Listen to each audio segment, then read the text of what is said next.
what's going on, everybody? I hope everyone's having an outstanding Wednesday. As you can see by the title, this is my first chapter review of Black Clover. And it's a very interesting series to me just because shonen stories and tropes are they're so prevalent. And it's very hard to find uniqueness in a story. And I want to see where this story can go because it reminds me a lot of Naruto, and it even has some similarities to My Hero Academia. It has like a touch of like the old Dragon Ball, and this is just the first chapter, but you can see these influences of the shonen genre on it already, where of course your main character is at the very bottom of the totem pole, where he starts without magic. He starts without the ability to use magic, and similar to where Naruto was horrible at ninjutsu, and he wasn't even very good at taijutsu, or Midoriya is quirkless.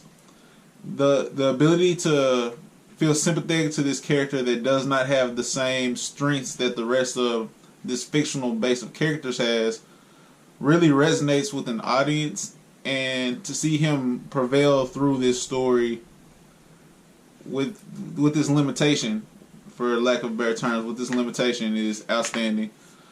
I really enjoyed the introduction of his rival early. It's Yuno and Asta, of course. And Yuno is so laid back. He's so cool. He's the prototypical suave, dark-haired shonen character. Very similar to Sasuke, of course. Todoroki has some of these similarities. Vegeta's a classic.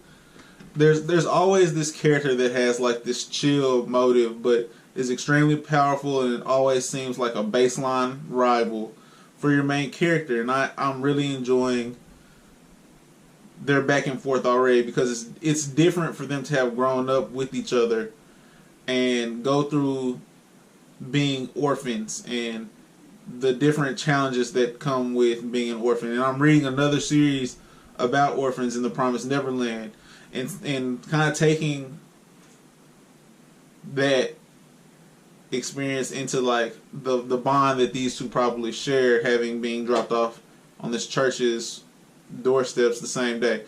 It's kind of tough keeping up with multiple series, and this is like going to be the part of this video where I'm floating. It's kind of tough keeping up with multiple series, and I'm learning that because the heavy tones I'm seeing from all of these, and these are shonen. That's the genre that I like the most of manga.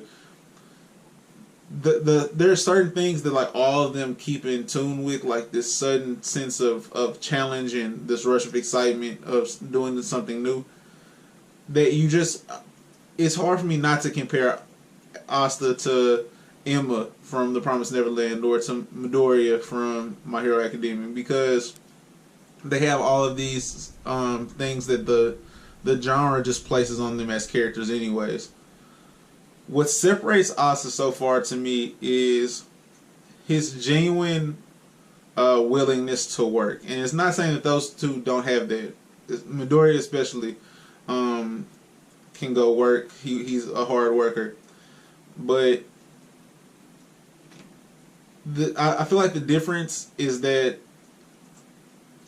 Asta, it seems like a high majority of people are born with some sense of magic, some ability to use magic, where Asta has none. And there's a percentage of, like, I want to say it's 80 and 20. 80% of people have quirks in the My Hero Academia world. So because of that, there are people that Midoriya can relate to, where Asta's grown up where everyone around him can use magic. So his hard work is literally all he had to compete with everyone around him, versus trying to reach for a goal that seemed out of reach, but there were other people that you could connect to. It's an interesting dynamic. It's an interesting dynamic for sure. And there's a lot to take in with this. I enjoyed the huge chapter 1. It's always a huge first chapter that gives you so much baseline information and creates this world and the Wizard King premise. And of course, he wants to be the Wizard King. just like that, there must be a goal. There must be a goal to accomplish, and his being wanting to be the Wizard King is so prototypical. But it's what drives the manga forward. It's what drives the story forward. And I like that they come from this poverty stricken place where they've never had one of the Wizard Kings come from here. And even to be a Wizard King, you have to come from noble blood, and it's just setting these barriers that, of course, Asa's going to break, and we as an audience get to see how he goes through these barriers of they've never even had one of the Magic Knights come, and I just they throw all of these terms and these strong goals, and I can't even tell you who writes this, Yuki Tabata. So just them as an author giving us this information early for us to be able to connect later on with it is good for me. It's good, especially getting into a new series. And I had some familiarity with this. I had read the one-shot, the original one-shot, that's a little bit different than this first chapter was. I'd even seen a couple episodes of the anime just to try to touch base with this a little bit to see if I was going to enjoy it. And I do. I enjoyed this first chapter. The biggest thing for me going forward is, of course, they're going to have their split. Austin, you know that is. Of course, they're going to have their split where they go off to go both accomplish their goal to be the Wizard King.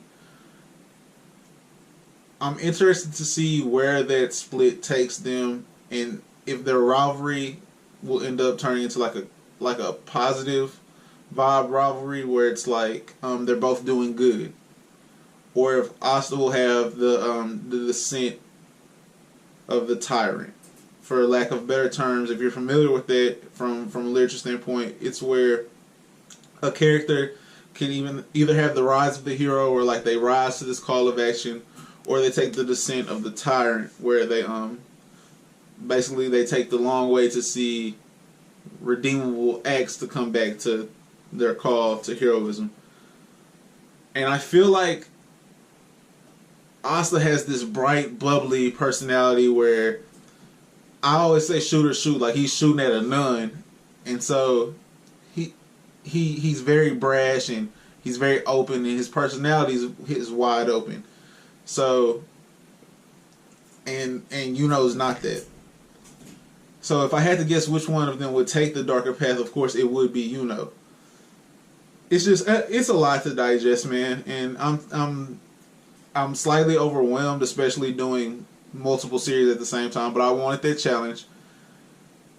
I would rate this first chapter 4 fire emojis for me personally.